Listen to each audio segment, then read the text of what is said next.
പഴയ കാരണവന്മാർ പറയുന്ന പോലെ കഥ അറിയാതെ ആട്ടം കാണുകയാണോ എന്ന് പറയുന്ന പോലെ ആണോ അങ്ങ് പറയുന്നത്?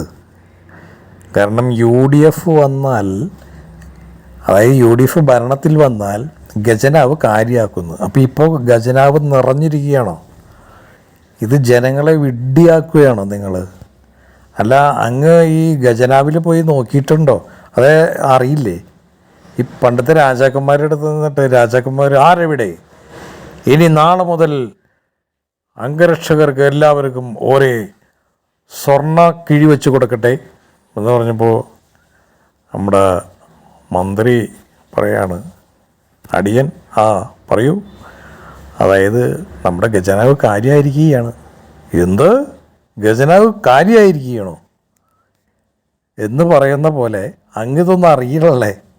അത് അറിഞ്ഞ ഭാവം നടിക്കാതെ കളിയാകണം. പണ്ട് ഇവിടെ ഉമ്മൻചാണ്ടി എന്ന് പറയുന്ന ഒരാളിവിടെ ഭരിച്ചിരുന്നു, മുഖ്യമന്ത്രിയായിട്ട്, എല്ലാവർക്കും അറിയാം. അദ്ദേഹത്തിനെ നാട് നീളെ നിങ്ങൾ പറഞ്ഞുകൊണ്ട് കിടന്നു വ്യഭിചാരക്കഥകൾ, അദ്ദേഹത്തെ പറ്റിയുള്ള വ്യഭിചാരക്കഥകൾ ഇങ്ങനെ നാട് മുഴുവൻ പാടിക്കൊണ്ടിരുന്നു താങ്കൾ. അങ്ങ് അത് ഒന്ന് ആലോചിച്ച് നോക്കൂ, അതൊക്കെ എങ്ങനെയുണ്ട്? ആ കഥ പോലെയാണോ ഇത്?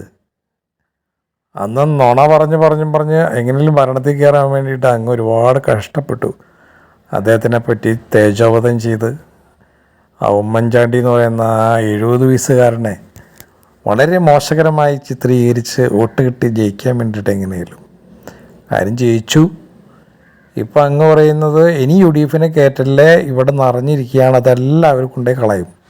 ഞാൻ ഒരുപാട് കഷ്ടപ്പെട്ടുണ്ടാക്കി വെച്ചിരിക്കുന്ന മുതൽ അതൊക്കെ കൊണ്ടുപോയി ഈ UDF കയറി കഴിഞ്ഞാൽ എല്ലാം നശിപ്പിച്ചളയെന്ന് പറയുന്നത്. ഇവിടുത്തെ ജനങ്ങളിത് ഒന്നും കാണാത്ത മണ്ടന്മാരാണോ അതൊക്കെ? കടം മേടിച്ച് മുടിയാറായി. എന്നിട്ടും അങ്ങ് ഇങ്ങനെയാണോ പറയുന്നത്? കഴിഞ്ഞ പ്രാവശ്യം ഇതുപോലെ നിങ്ങൾ കിറ്റ് കൊടുത്ത് പറ്റിച്ചു.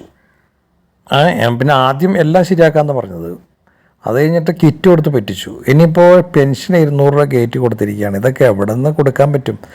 പാവപ്പെട്ട ആളുകൾക്ക് എന്തെങ്കിലും കിട്ടിക്കുമ്പോൾ അതെനിക്ക് വളരെ സന്തോഷമാണ്. പക്ഷേ ഈ കാശൊക്കെ അങ്ങയുടെ വീട്ടിൽ നിന്ന് കൊണ്ടുവരുന്നതല്ലല്ലോ.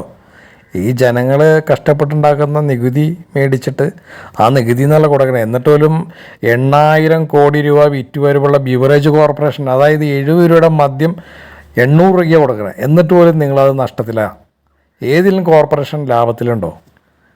എന്നിട്ടും അങ്ങ് ഇതുപോലെ പറയുമ്പോൾ ഞങ്ങളെന്താ ചെയ്യേണ്ടത്?